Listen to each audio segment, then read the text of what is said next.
નમસ્કાર, આપ જોઈ રહ્યા છો જીએસટીવી ન્યૂઝ અને આપની સાથે હું છું ધ્વની। અત્યારે હાલ એક મહત્વપૂર્ણ સમાચાર સામે આવી રહ્યા છે। આપને અપડેટ આપી દઈએ તો રાજ્યમાં આજથી શૈક્ષણિક સત્રનો પ્રારંભ થયો છે। ફરી એક વખત બાળકો વિદ્યાર્થીઓ શાળાએ પહોંચી રહ્યા છે। સવારની શાળાઓમાં શરૂઆતથી જ રિક્ષા ચાલકોનો વિવાદ જે છે તે સામે આવી રહ્યો છે।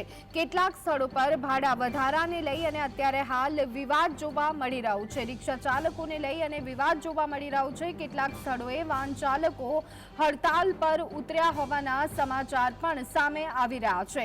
રિક્ષા વાહન ચાલકોના આવતા વાલીઓને હાલાકીનો સામનો કરવો પડી રહ્યો છે। રિક્ષા અને વાહન ચાલકો સમયસર ન આવતા હડતાલ પર જતા વાલીઓને હાલાકીનો સામનો કરવો પડી રહ્યો છે। બાળકોને વાલીઓએ શાળામાં મૂકવા સવારમાં જવું પડ્યું હતું। સ્કૂલ વાનમાં પણ તંત્રના નિયમોની એસી કી તૈસી જોવા મળતી હોય છે। બાળકોને કહી શકાય કે જે રીતે બેસાડવામાં આવતા હોય છે, રીતસરના ઘેટા બકરા ભરવામાં આવ્યા હોય તે રીતે દયનીય હાલતમાં બાળકોને વેનમાં અને રિક્ષામાં બેસાડવામાં આવતા હોય છે। વાનમાં 6 બાળકોનો નિયમ હોવા છતાં પણ 10-10 બાળકોને બેસાડવામાં આવતા આખરે વિવાદ ઊભો થયો છે।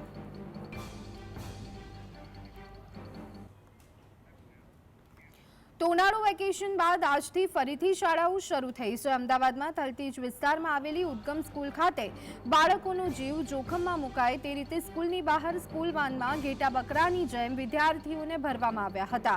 શાળામાં આવતા બાળકો સ્કૂલ વાનના ઉપયોગ કરી રહ્યા છે, જેમાં ગેસના સિલિન્ડર પર બાળકોને બેસાડવામાં આવ્યા હતા। જેમાં સ્કૂલ બસ, વાન અને ઓટો રિક્ષાના ફિટનેસ પરમિટ પર સૌથી મોટો સવાલ ઊભો થઈ રહ્યો છે। સીએનજીના બાટલા પર વિદ્યાર્થીઓને બેસાડવામાં આવ્યા હોવાનું સામે આવ્યું હતું। શું અમદાવાદ ડીઈઓ ફરી એક વખત અગ્નિકાંડ માટે રાહ જોઈ રહ્યા છે? આ મામલે શાળાઓ દ્વારા લૂલો બચાવ કરવામાં આવી રહ્યો છે। We have a number of buses and in the buses we have the driver, एक support staff भी रहती है, lady support staff for children's benefit and Maninagar, Gandhinagar जितना भी पहुंच होती है, we have children from different places, तो वहाँ तक buses जाती है and complete safety regulations जो आरटीओ के रूल्स हैं, जो बुक्स होने चाहिए, जो पेपर्स होने चाहिए, everything we are very strict about it।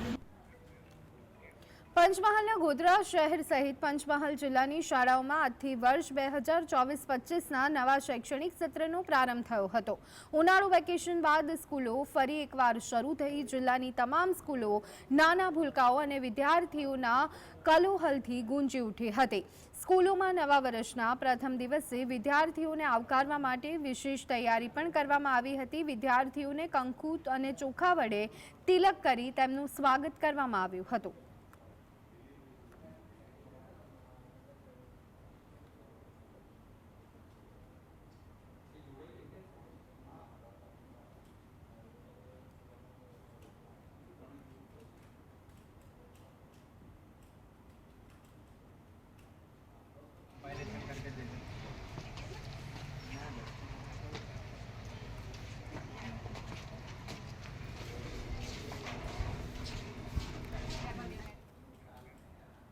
તો અનેક મહત્વપૂર્ણ સમાચાર સામે આવી રહ્યા છે, તેની પર નજર કરીએ તો વડોદરામાં નવા શૈક્ષણિક સત્રનો પ્રારંભ થયો છે। વડોદરામાં પણ નવા શૈક્ષણિક સત્રનો પ્રારંભ થયો છે, ત્યારે સ્કૂલ વર્દીઓએ ફી વધારો કરતા વાલીઓ હેરાન પરેશાન થઈ ગયા છે। સ્કૂલ વર્દીઓએ ફી વધારો કરતા વાલીઓ હેરાન પરેશાન થઈ ગયા છે। નવા શૈક્ષણિક સત્રની શરૂઆતમાં જ વાલીઓને હાલાકીનો સામનો કરવો પડી રહ્યો છે। વડોદરામાં પણ નવા શૈક્ષણિક સત્રનો પ્રારંભ થયો છે, પરંતુ સ્કૂલ અને વેન ચાલકો દ્વારા એકાએક ભાવમાં વધારો કરવામાં આવતા આખરે વાલીઓ જે છે તે હેરાન પરેશાન બનતા જોવા મળી રહ્યા છે। એક તરફ કહી શકાય કે જે શિક્ષણ છે તેનું તો ખાનગીકરણ આપણને જોવા મળી રહ્યું છે, પરંતુ તેની સાથે સાથે હવે સ્કૂલ વેન અને રિક્ષા ચાલકો જે છે તેઓએ પણ તેમના ભાવમાં 2 ગણાનો વધારો કરી દીધો છે। ત્યારે વાલીઓ આખરે જાય તો ક્યાં જાય તે વાત અત્યારે હાલ સામે આવી રહી છે। કારણ કે એક બાજુ સ્કૂલની ફીમાં વધારો થઈ રહ્યો છે, યુનિફોર્મ કે જે બાળકોને પહેરાવવામાં આપવામાં આવતા હોય છે તેમાં વધારો થઈ રહ્યો છે, તો સાથે સાથે શૈક્ષણિક જે ચીજ વસ્તુઓ રહેતી હોય છે, પુસ્તકો રહેતા હોય છે, તેના ભાવમાં પણ વધારો થયો છે. તો હવે બાકી રહેતું હતું તો સ્કૂલ વેન અને રિક્ષા ચાલકોએ પણ ભાવમાં વધારો કરી દીધો છે.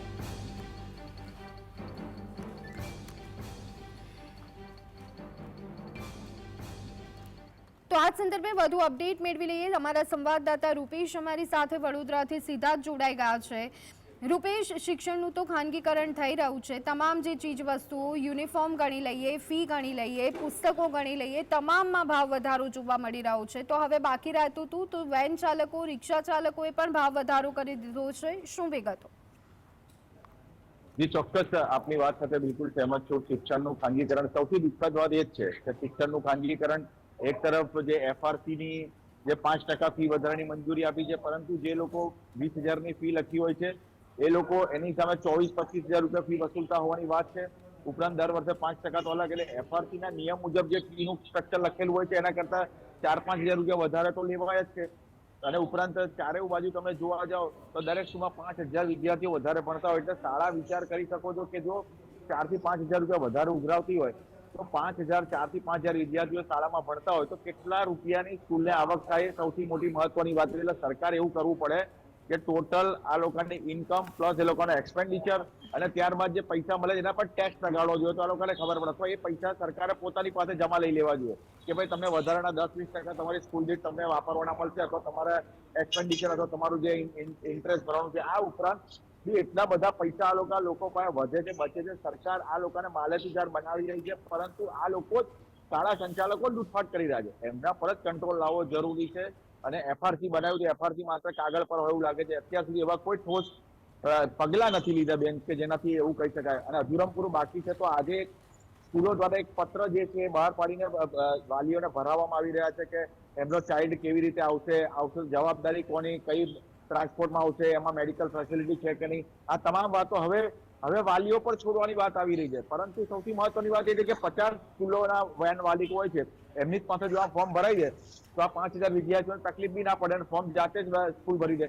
પરંતુ સ્કૂલ હવે છટકબારી શોધી રહી છે અને છોડી રહી છે વાલી પર કે તેમનો વિદ્યાર્થી કેવી રીતે આવશે, શું કરશે, કેમ, એની જવાબદારી કોની, એ બધી જ વાત જે છે એ હવે શાળા સંચાલકો ફોર્મ ભરાઈ રહ્યા છે. એટલે આ એક પછી એક જે નવી વાતો બહાર આવી છે, જવાબદારી લેવા ખાલી લોકોને પૈસા ઉઘરાવો છે, જવાબદારી લેવા કોઈ તૈયાર નથી. એ સૌથી મહત્વની દુઃખની વાત છે. જી આભાર રૂપેશ, અમારી સાથે જોડાવા બદલ અને સમગ્ર માહિતી આપવા બદલ. તો વડોદરામાં જ્યારે હવે નવા શૈક્ષણિક સત્રનો પ્રારંભ થયો છે ત્યારે એફઆરસી માત્ર નામની હોય તેવું જોવા મળી રહ્યું છે. એક તરફ આપણે જોઈ રહ્યા છીએ કે શાળાઓ પણ ફીમાં તોતિંગ વધારો કરી અને બેઠી છે, તો સાથે સાથે જે તમામ પુસ્તકો છે, યુનિફોર્મ છે, તેના ભાવમાં પણ વધારો જોવા મળી રહ્યો છે. એક્સ્ટ્રા એક્ટિવિટીના નામે શાળાઓ તરફથી મસમોટી ફી ઉઘરાવવામાં આવે છે, ત્યારે હવે વેન ચાલકો અને રિક્ષા ચાલકોએ પણ જે ભાડું છે તેમાં એકાએક વધારો કરી દેતા વાલીઓ આખરે મુશ્કેલીમાં મુકાયા છે. વાલીઓ કહી શકાય કે મોંઘવારીનો સામનો તો કરી રહ્યા છે, પરંતુ સાથે સાથે હવે બાળકને ભણાવવું એ પણ મુશ્કેલ બની રહ્યું છે. સરકારી શાળાઓમાં જે બી સુવિધાઓ જોઈએ તેનો અભાવ જોવા મળતો હોય છે, ત્યારે હવે ના છૂટકે બાળકોને ખાનગી શાળામાં મૂકવા એ કદાચ વાલીઓની મજબૂરી બની ગઈ હશે, પરંતુ તેની સાથે સાથે મસમોટી ફી અને વેન ચાલકો, રિક્ષા ચાલકોનો ભાવ વધારો આપવા માટે વાલીઓ મજબૂર બનેલા જોવા મળી રહ્યા છે.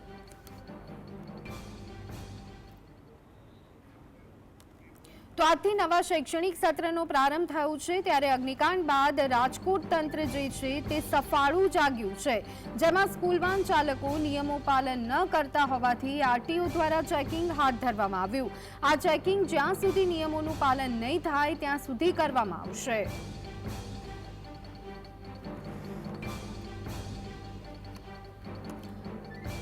તો આજથી નવા શૈક્ષણિક સત્રનો પ્રારંભ થયો છે, ત્યારે અગ્નિકાંડ બાદ રાજકોટ તંત્ર જે છે તે સફાળું જાગ્યું છે, જેમાં સ્કૂલ વાન ચાલકો નિયમોનું પાલન ન કરતા હોવાથી આરટીઓ દ્વારા ચેકિંગ હાથ ધરવામાં આવ્યું છે. પરંતુ આ ચેકિંગ શું એ માત્ર દેખાડો છે. રાજકોટ અગ્નિકાંડ થાય અને ત્યાર પછી આરટીઓ જાગે તો શું આરટીઓ અહીંયા રાજકોટ અગ્નિકાંડની રાહ જોઈ રહ્યું હતું, તે સવાલ પણ અહીંયા ઊભો થઈ રહ્યો છે. આરટીઓ દ્વારા જે કામગીરી કરવામાં કરવામાં આવી રહી છે તે ચોક્કસ એક સરાહનીય બાબત છે, પરંતુ કોઈ ઘટના બને અને ત્યાર પછી તંત્ર જાગે તેવું હંમેશા શા માટે બનતું હોય છે? પરંતુ એક સારી વાત એ જોવા મળી રહી છે કે જે માહિતી અમારા સુધી આવી રહી છે, આરટીઓ દ્વારા ચેકિંગ તો હાથ ધરવામાં આવ્યું છે, પરંતુ આ વખતે વાત એવી આવી રહી છે કે થોડાક દિવસ માટે માત્ર મીડિયામાં આ વાત પહોંચે ત્યાં સુધી નહીં, દેખાડો કરવા માટે નહીં, પરંતુ જ્યાં સુધી નિયમોનું પાલન નહીં થાય ત્યાં સુધી આ ચેકિંગ કરવામાં આવશે તેવું અત્યારે હાલ તો આરટીઓ તરફથી કહેવામાં આવી રહ્યું છે. હવે કેટલા દિવસ આ ચેકિંગ થાય છે અને કેટલા નિયમોનું પાલન થાય છે તે આપણને આવવાવાળો સમય બતાવવાનો છે.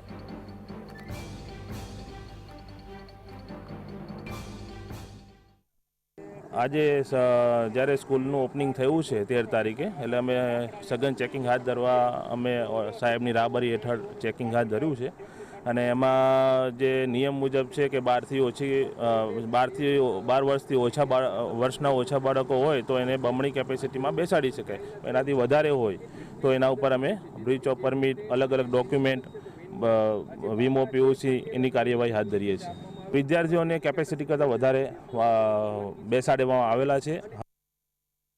અમને થોડોક ટાઈમની બાંધછોડ આપી અને થોડોક ટાઈમમાં અમને રેગ્યુલાઇઝ અમારે ટેક્સી પાર્સિંગ બધીને ઓલરેડી કરવી છે, પણ અત્યારે એકારે બધા ટેક્સી પાર્સિંગ કરવા જાય તો અહીંયા સાહેબમાં થોડોક બહુ પ્રોબ્લેમ થાય છે. એના માટે અમુક ટાઈમ આપે, બાકી ઓલરેડી અમારી પાસે બધા વીમો છે, પીયુસી, કાગળિયા, લાયસન્સ એ બધું છે જ. તો આ સંદર્ભે વધુ વિગત મેળવી લઈએ. અમારા સંવાદદાતા લકીરાજસિંહ ઝાલા અમારી સાથે જોડાઈ ગયા છે. લકીરાજ, આજથી શૈક્ષણિક સત્રનો પ્રારંભ, ત્યારે વેન ચાલકો કે જે નિયમોનું પાલન નથી કરતા ત્યારે હવે આરટીઓએ તવાઈ બોલાવવાની શરૂઆત કરી છે. શું વિગતો? ચોક્કસથી આપને જણાવી દઉં કે અંતે હવે આરટીઓની આંખ ખુલી હોય તેવું લાગી રહ્યું છે, કારણ કે હવે જે અગ્નિકાંડ બાદ જે અગ્નિકાંડમાં 27 લોકોના બેદરકારીના કારણે જે મૃત્યુ થયા છે, હવે ત્યારબાદ હવે આરટીઓ તંત્ર પણ જાગ્યું છે. કારણ કે જે અવારનવાર દ્રશ્યો સામે આવતા હોય છે કે જેમાં વેનમાં ખચાખચ બાળકો છે, નાના ફૂલકાઓ છે, તે ભરી નાખવામાં આવે છે અને તેમને ઘરેથી જે સ્કૂલ સુધી રસ્તો ઓળંગવાનો રહેતો હોય છે. પરંતુ ક્યાંક ને ક્યાંક આમાં બેદરકારી સર્જાય ને કોઈ અકસ્માત સર્જાય તો જવાબદારી કોની, તેવા ક્યાંક ને ક્યાંક સવાલો છે તે સામે આવ્યા હતા, જેને લઈને હવે આરટીઓ દ્વારા જે સઘન ચેકિંગ હાથ ધરવામાં આવ્યું છે.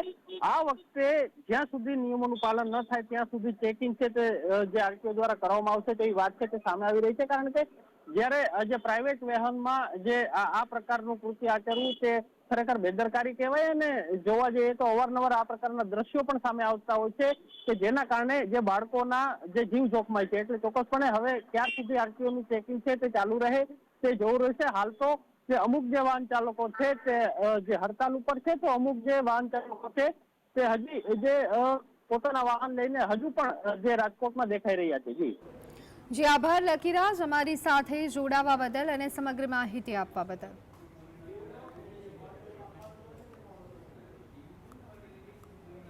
તો અનેક મહત્વપૂર્ણ સમાચાર સામે આવી રહ્યા છે, તેની પર નજર કરી લઈએ. તો ગુજરાત આરટી સેવા સમિતિએ રાજ્ય સરકારને પત્ર લખ્યો છે. ગુજરાત આરટી સેવા સમિતિ દ્વારા રાજ્ય સરકારને પત્ર લખવામાં આવ્યું છે. સ્કૂલ વર્ધી એસોસિએશન દ્વારા નવા સત્રમાં થયેલા ભાવ વધારાને લઈ અને આ પત્ર લખવામાં આવ્યો છે. 20% ભાવ વધારવામાં આવ્યો હોવાથી તેના પર અંકુશ લાવવા માટે આ પત્ર લખવામાં આવ્યો છે. ગુજરાત આરટી સેવા સમિતિએ રાજ્ય સરકારને પત્ર લખી અને જે ભાવ વધારો કરવામાં આવ્યો છે તે પાછો ખેંચવામાં આવે તે માંગ કરવામાં આવી છે. સ્કૂલ વર્ધી એસોસિએશન દ્વારા નવા સત્રમાં થયેલા ભાવ વધારાને લઈ અને આ પત્ર લખવામાં આવ્યું છે. 20% ભાવ વધારવામાં આવ્યો તેના પર અંકુશ લાવવા માટે આ પત્ર લખાયો હોવાનું સામે આવી રહ્યું છે. જે રીતે 20% ભાવ વધારો કરી દેવામાં આવ્યું છે અને તેના કારણે વાલીઓનું જે બજેટ છે તે ખોરવાઈ રહ્યું છે, ત્યારે અત્યારે હાલ તો જે માહિતી મળી રહી છે, રાજ્ય સરકારને પત્ર લખવામાં આવ્યું છે. સ્કૂલ વર્ધી એસોસિએશન દ્વારા ભાવ વધારો ઝીકી દેવામાં આવ્યું છે રીતસરનો વાલીઓ પર, ત્યારે અત્યારે વાલીઓ પણ કહી શકાય કે મૂંઝવણમાં મુકાઈ ગયા છે. એક સાંધે અને તેર તૂટે તેવી પરિસ્થિતિ પહેલેથી લોકો સહન કરી રહ્યા છે અને તેની ઉપર પડ્યા પર પાટા જેવી સ્થિતિનું નિર્માણ, કારણ કે સ્કૂલ વર્ધી એસોસિએશન દ્વારા નવા સત્રમાં ભાવ વધારો કરવામાં આવ્યો છે. ત્યારે જ તે ભાવ વધારાને લઈ અને પત્ર લખવામાં આવ્યું છે. 20% ભાવ વધારી દેવામાં આવ્યું છે, ત્યારે તેની પર અંકુશ ક્યારે આવશે તે સંદર્ભે પત્ર લખાયો છે. ગુજરાત આરટી સેવા સમિતિએ રાજ્ય સરકારને આ પત્ર લખ્યું છે અને દરમિયાનગીરી ઈચ્છી રહ્યું હોય ગુજરાત આરટી સેવા સમિતિ તેવું લાગી રહ્યું છે, કારણ કે એકાએક સ્કૂલ વર્ધી એસોસિએશન દ્વારા 20% ભાવ વધારો જે વાલીઓ પર વધારાનો બોજ તરીકે ઝીકી દેવામાં આવ્યો છે, ત્યારે વાલીઓ પણ અત્યારે હાલ મુશ્કેલીમાં મુકાઈ ગયા છે. એક તરફ મોંઘવારી વધી રહી છે તો બીજી તરફ હવે શિક્ષણ મેળવવું પણ મુશ્કેલ બનતું જઈ રહ્યું હોય તેમ લાગી રહ્યું છે. શિક્ષણ જે છે તે વ્યક્તિનો મૂળભૂત અધિકાર છે, પરંતુ જો આમને આમ ફી વધારો કરવામાં આવશે અને આમને આમ શિક્ષણને લગતી જરૂરી જે તમામ પ્રવૃત્તિઓ છે તેમાં પણ ભાવ વધતો રહેશે તો આખરે બાળક શિક્ષણ મેળવશે કે કેમ તેની પર સવાલ ઊભો થઈ રહ્યો છે. આમ તો એવી ચર્ચાઓ જોવા મળતી હોય છે કે શા માટે ખાનગી શાળાના ભરોસે રહેવું પડે. સરકારી શાળાઓનો વિકલ્પ પણ આપણી પાસે રહેતો હોય છે, પરંતુ તે સરકારી શાળાઓની સ્થિતિ કેવી હોય છે તે આપણે સૌ કોઈ જાણીએ છીએ.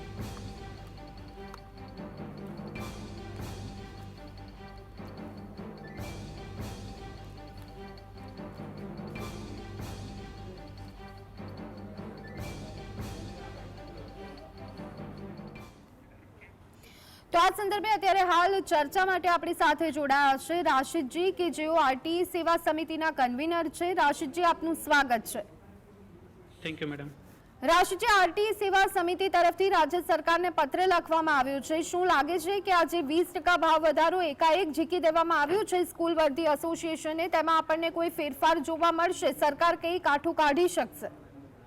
મેડમ, ગઈકાલથી જે અમને ઘણી બધી ફરિયાદો આવી રહી છે અને આપને જણાવી દઉં કે આ જે ભાવ વધારો થયો છે ટ્રાન્સપોર્ટેશનનો, એમાં સૌથી વધારે જો કોઈ પ્રોબ્લેમ થશે, જેમનો ઘરના આખા સિસ્ટમ ખોરવાઈ જાય, તો એ છે આરટીઈના વિદ્યાર્થીઓ. કારણ કે જે પ્રાઇવેટમાં જે વિદ્યાર્થીઓને ભણાવે છે તે તો હજી કદાચ ક્યાંક એડજસ્ટ કરી લેશે, પરંતુ જે આરટી અંતર્ગત જે વિદ્યાર્થીઓ પ્રાઇવેટમાં અભ્યાસ કરે છે મેડમ, એ હવે સ્કૂલે જવા માટે કેવી રીતે જશે? કારણ કે સરકાર એમને કુલ 3000 રૂપિયા આખા વર્ષના આપે છે, બરાબર? એટલે હવે આ જે વિદ્યાર્થીઓ છે એ હવે સ્કૂલે જશે કેવી રીતે, એ પ્રશ્ન ઊભો થયો છે. કારણ કે 20% વધારો થયો છે. તો અમારી સરકારને એવી રજૂઆત છે કે હવે આ જે 3000 રૂપિયાનો જે તમે આપો છો સ્કોલરશીપ, એના સિવાય પણ વધારાનો ટ્રાન્સપોર્ટેશન માટે પણ તમારે મંથલી અથવા તો યરલી પૈસા આપવા જોઈએ. ઓલરેડી 3000 રૂપિયા આપણે છોકરાઓ જે ડ્રેસ કોડ પણ ડ્રેસ છે અને એ પણ નથી લઈ શકતા પૂરું, કારણ કે એના માટે બુક્સ ને એ બધોનો ખર્ચો પણ વધારે હોય છે એના માટે. તો એના માટે પણ અમારી રજૂઆત હતી કે 6000 રૂપિયા એના માટે પણ કરવા જોઈએ, અને ટ્રાન્સપોર્ટેશન માટે પણ અમારી રજૂઆત થઈ છે કે એમને ફી વધારે, ટ્રાન્સપોર્ટેશનનો પણ ખર્ચો એક્સ્ટ્રા આપે અથવા તો સ્કોલરશીપ જાહેર કરે. જી મેડમ. જી બિલકુલ, પણ રાશિદજી, ચોક્કસ આરટીના વિદ્યાર્થીઓને તો ધ્યાને લેવું જોઈએ, પરંતુ મને નથી લાગતું કે અન્ય જે વિદ્યાર્થીઓના વાલીઓ છે તેમને પણ આ ખર્ચ પરવડતો હશે. એટલે સ્વાભાવિક રીતે તમામ લોકો માટે વિચારી અને સીધો જે ભાવ વધારો ઝીકવામાં આવ્યો છે તેમાં રાહત મળવી જોઈએ. આપનું શું માનવું છે? જી મેડમ, એ વાત સાચી જ છે, પણ અમારી ખાસ રજૂઆત તો આરટીના વિદ્યાર્થીઓ માટે ખાસ રજૂઆત એ માટે થઈ છે કારણ કે સૌથી વધારે અસર તો પહેલી અસર તેમને થયેલી છે. આરટીઓએ પણ આ બાબતે વિચારવું જોઈએ અને રાજ્ય સરકારે પણ આ બાબતે વિચારવું જોઈએ કે આ જે વિદ્યાર્થીઓનો જે ટ્રાન્સપોર્ટેશનનો આટલો ખર્ચો થાય, તો ઓલરેડી ફીઝનો ખર્ચો અને ઓલરેડી અત્યારે મોંઘવારી ચાલી રહી છે, તો સરકારે તમામ પાસાઓ પર વિચારવું જોઈએ અને જે આરટીઓને આ બાબતે પણ થોડું વિચારવું જોઈએ. હવે આ જે ટ્રાન્સપોર્ટેશન છે, જે લોકો પર આ ઓછીતાના નિયમો લાગુ પડ્યા છે મેડમ, આજથી પણ અત્યારે અમને સવારે ફોન આવી ગયા છે કે જે અમુક જે ઓટો ટ્રાન્સપોર્ટેશન વાળા છે અથવા તો જે રિક્ષા ચાલક, વેન ચાલકે ના પાડી દીધી છે કે આજે અમે નહીં આવવાના છીએ. તો અમને એ બાબતે પણ સવારથી ફોન આવ્યા છે. તો આ સરકારે તમામ બાબતો પર પાસા ઉપર વિચારવું જોઈએ. ઘણી વખત અમુક સરકાર સારા પણ કામ કરી રહી છે, તો આ બાબતે પણ સરકારે ચોક્કસથી વિચારવું જોઈએ.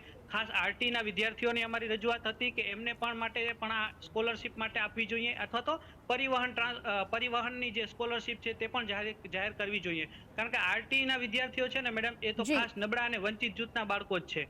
એટલે એમના માટે અમારી ખાસ રજૂઆત આ જે હતી ગઈકાલે, એ એમના માટે હતી. અને સરકારે જે આપણે જે વાત કરી ચોક્કસથી કે સરકારે તમામ પાસાઓ પર વિચારવું જોઈએ અને આરટીઓએ પણ આ બાબતે વિચારવું જોઈએ. જી બિલકુલ. રાશિદજી, જ્યારે પત્ર લખવામાં આવ્યું છે ત્યારે સરકાર તરફથી કોઈ પ્રતિક્રિયા મળી છે કે કેમ? સરકાર તરફથી તેમનું વલણ સ્પષ્ટ કરવામાં આવ્યું છે કે કેમ? મેડમ, હાલમાં એવું કોઈ સ્પષ્ટતા અમને જણાઈ નથી, પરંતુ અમને એવી આશા છે કે સરકાર ચોક્કસથી આ બાબતે વિચારશે. કારણ કે હાલમાં સરકારે અમુક યોજનાઓ સારી બહાર પાડી છે. આરટીના વિદ્યાર્થીઓને 9 થી 12ના વિદ્યાર્થીઓ માટે પણ સ્કોલરશીપ જાહેર કરી છે. તો આરટીઈના જે વિદ્યાર્થીઓ 1 થી 8 ધોરણના વિદ્યાર્થીઓ છે તેમનું શું? કારણ કે આ જો ટ્રાન્સપોર્ટેશનનો મેડમ ખર્ચો અત્યારે એટલો વધી જશે તો પછી આ જે નબળા અને વંચિત જૂથના બાળકો સ્કૂલે નહીં મોકલી શકે. કાં તો એ ઓલરેડી આ પ્રોબ્લેમ પહેલેથી ચાલતો આવે છે મેડમ. જે દૂરની જેમને દૂર શાળાઓ મળી છે તો એ તો ઓલરેડી એમને તકલીફ છે જ. ઓલરેડી ટ્રાન્સપોર્ટેશનનો ખર્ચો એ લોકો પરવડતો નથી તો એ લોકો ઓલરેડી ટ્રાન્સફર કરતા હોય છે સ્કૂલો. તો હવે આ જો ફી વધારો થયો છે એની સાથે સાથે જો આ ટ્રાન્સપોર્ટેશનનો પણ જો વધારો થશે તો આ જે નબળા અને વંચિત જૂથના બાળકોને દૂર શાળાએ મોકલી કેવી રીતે શકશે? ઓલરેડી આ 1500-2000 મંથલી જો ટ્રાન્સપોર્ટેશનનો ખર્ચો થતો હોય તો સામાન્ય લોકો માટે અઘરું છે. તો સરકારે આ બાબતે ચોક્કસથી વિચારવું જોઈએ. અને આ જે અમારી રજૂઆતમાં તો એવું જ છે મેડમ કે જે આરટીના વિદ્યાર્થીઓને જે આ મંથલી જે ટ્રાન્સપોર્ટેશન ખર્ચો છે તે આપવો જોઈએ. કારણ કે હાલમાં જે સરકારે આરટીના વિદ્યાર્થીઓ માટે 9 થી 12 માટે પણ સ્કોલરશિપ જાહેર કરી છે. એમાં પણ થોડીક આ સહાયતા ટ્રાન્સપોર્ટેશન માટે કરે છે. તો પછી 1 થી 8 ના ધોરણને કેમ નહીં? ખાલી 3000 રૂપિયા આપીને શું બાળકનો ખર્ચો નીકળી જાય મેડમ? એમાં તો એ બાળકોના ડ્રેસ પણ નથી આવતા પૂરા. ચાલો આપણે માની લઈએ કે ડ્રેસ ને આવી જાય તો પછી બુક્સ ને ઈ કે તો એ બાબતે સરકારે એમાં પણ ચોક્કસથી આપણે આશા રાખીએ કે સરકાર આ બાબતે વિચારશે અને એક સારો નિર્ણય આપણને જાણવા મળશે. આભાર રાશિજી અમારી સાથે જોડાવા બદલ. તો અત્યારે હાલ એક મહત્વપૂર્ણ અપડેટ સામે આવી રહી છે તેની પર નજર કરી લઈએ. નીટ પરીક્ષા મામલે સુપ્રીમ કોર્ટમાં સુનાવણી હાથ ધરવામાં આવી છે. નીટ પરીક્ષાને લઈ અને જે આખું કૌભાંડ સામે આવ્યું હતું ત્યારે સુપ્રીમ કોર્ટમાં સુનાવણી હાથ ધરાઈ છે. 1563 નીટ પરીક્ષાર્થીઓની ફરી એક વખત પરીક્ષા લેવામાં આવશે. નીટ પરીક્ષાર્થીઓને અપાયેલા ગ્રેસ માર્કને પણ હટાવવામાં આવશે. ત્યારે ફરી એક વખત નીટની પરીક્ષા લેવામાં આવશે તેવા સમાચાર અત્યારે હાલ સામે આવી રહ્યા છે. તો 1563 પરીક્ષાર્થીઓની 23મી જૂને ફરી એક વખત પરીક્ષા લેવાશે. એનટીએ તરફથી કહેવામાં આવી રહ્યું છે બીજી વાર પરીક્ષાનું પરિણામ જે છે તે 30 જૂને જાહેર થવાની હોવાની માહિતી મળી રહી છે. નીટ પરીક્ષા મામલે સુપ્રીમ કોર્ટમાં સુનાવણી હાથ ધરવામાં આવી છે. ઉલ્લેખનીય છે કે નીટ પરીક્ષાને લઈ અને જે માહિતી સામે આવી રહી હતી 1500 વિદ્યાર્થીઓના ગ્રેસ માર્ક રદ કરવામાં આવ્યા છે. ફરી પરીક્ષા આપવી પડશે. એનટીએ સુપ્રીમ કોર્ટમાં માહિતી આપી છે. નીટ યુજી 2024માં ગ્રેસ માર્ક મેળવનારા 1563 ઉમેદવારોના સ્કોર કાર્ડ રદ કરવામાં આવશે.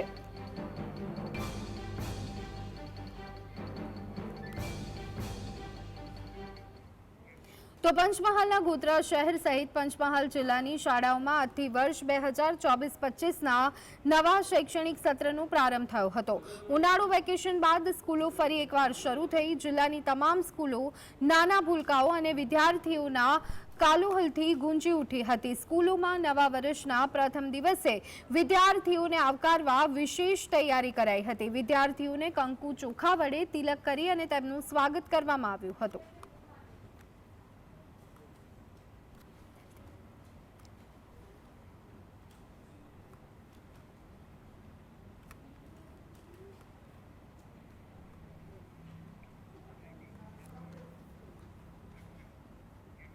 તો અનેક મહત્વપૂર્ણ સમાચાર સામે આવી રહ્યા છે તેની પર નજર કરી લઈએ. તો રાજ્યમાં આજથી શૈક્ષણિક સત્રનો પ્રારંભ થયો છે. વેકેશન બાદ ફરી એક વખત વિદ્યાર્થીઓ શાળામાં પહોંચ્યા છે ત્યારે વિદ્યાર્થીઓથી શાળા ભરાયેલી જોવા મળી રહી છે. સવારની શાળાઓમાં પરંતુ શરૂઆતથી જ રિક્ષા ચાલકોનો વિવાદ સામે આવી રહ્યો છે. કેટલાક સ્થળે ભાડા વધારાને લઈ અને વિવાદ જોવા મળી રહ્યો છે. જે રીતે 20% ભાડામાં વધારો જોવા મળી રહ્યો છે ત્યારે અત્યારે હાલ વાલીઓ પરેશાન જોવા મળી રહ્યા છે.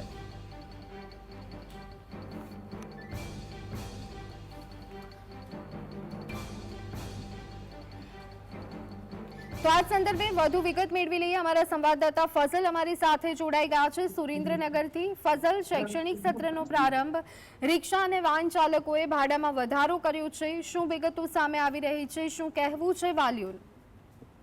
ચોક્કસથી વાત કરવામાં આવે તો આજથી સમગ્ર ગુજરાત રાજ્યમાં નવું શૈક્ષણિક સત્ર શરૂ થઈ ગયું છે. ત્યારે ખાસ કરીને જો પ્રથમ દિવસની વાત કરવામાં આવે તો આ શૈક્ષણિક જે નવું સત્ર શરૂ થયું છે એમાં વિદ્યાર્થીઓની પાછી હાજરી જોવા મળી છે. ખાસ કરીને રિક્ષા ભાડાઓમાં પણ વધારો થયો છે અને ખાસ કરીને જો વાત કરવામાં આવે તો રિક્ષા ભાડાના વધારામાં 20 થી 30% જેટલો વધારો કરવામાં આવ્યો છે. એટલે કે પહેલા 1000 થી 1200 રૂપિયા ભાડું હતું તે હવે વિદ્યાર્થીઓના વાલીઓને 1500 થી 2000 જેટલું ભાડું ચૂકવવા માટે હવે વાલીઓ મજબૂર બન્યા છે. ત્યારે પ્રથમ દિવસે છે સુરેન્દ્રનગરની શાળાઓની જે વાત કરવામાં આવે તો તમને કેમેરામાં દેખાડવાનો પ્રયાસ કરવામાં આવશે કે પાકી હાજરી જોવા મળી રહી છે. ખાસ કરીને ગુજરાત રાજ્યના 5.50 લાખ જેટલા વિદ્યાર્થીઓ પ્રથમ દિવસે શાળાના નવા સત્રમાં પ્રવેશ મેળવ્યો છે. પરંતુ આ પ્રથમ દિવસે છે તે વિદ્યાર્થીઓ સુરેન્દ્રનગર જિલ્લાની જે શાળાઓ છે જેમાં પાકી હાજરી જોવા મળી રહી છે. આપણી સાથે શાળાના શિક્ષક પણ છે, તેમની સાથે વાત કરશું. ખાસ કરીને ભાવ વધારો રિક્ષા ભાડામાં છે અને પાકી હાજરી પણ પ્રથમ દિવસે વર્તાઈ રહી છે. આમ તો શાળા આપણી 13 તારીખ હતી 13/6/2024, પણ જે માહોલ સર્જાયો જે ગરમીના કારણે વેકેશન લંબાવવાનું છે એના કારણે પણ ઘણા વાલીઓને એમ હતું કે વેકેશન લંબાશે, પણ હકીકતે અમે દરેક વાલીઓને અમારા સ્ટુડન્ટ ગ્રુપમાં મેસેજ પણ મોકલેલા. તેમ છતાં આજે પ્રથમ દિવસ હોય, શાળાની જે હાજરી હોવી હોય એટલી નથી, ઘણી બધી ઓછી છે, ગરમીનો પણ માહોલ છે, તો આવા બધા કારણો પણ હોઈ શકે. પણ વધીને શાળાઓ 3 દિવસમાં રેગ્યુલર પૂરી સંખ્યા સાથે ચાલુ થઈ જી જશે ફસલ, એવું અમારું અનુમાન છે. જી, તો પ્રથમ દિવસે પાછી હાજરી જોવા મળી રહી છે અને ખાસ કરીને જે નવું સત્ર શરૂ થઈ ગયું છે, રિક્ષા ભાડામાં પણ વધારો થયો છે, તેની પણ અસર જી. વિદ્યાર્થીઓના ભાગ્યમાં જોવા મળી રહી છે. જી આભાર ફસલ, અમારી સાથે જોડાવા બદલ અને સમગ્ર માહિતી આપવા બદલ. તો બુલેટિનમાં અત્યારે બસ આટલું, અને અપડેટ્સ માટે આપ જોતા રહો GSTV ન્યૂઝ. નમસ્કાર.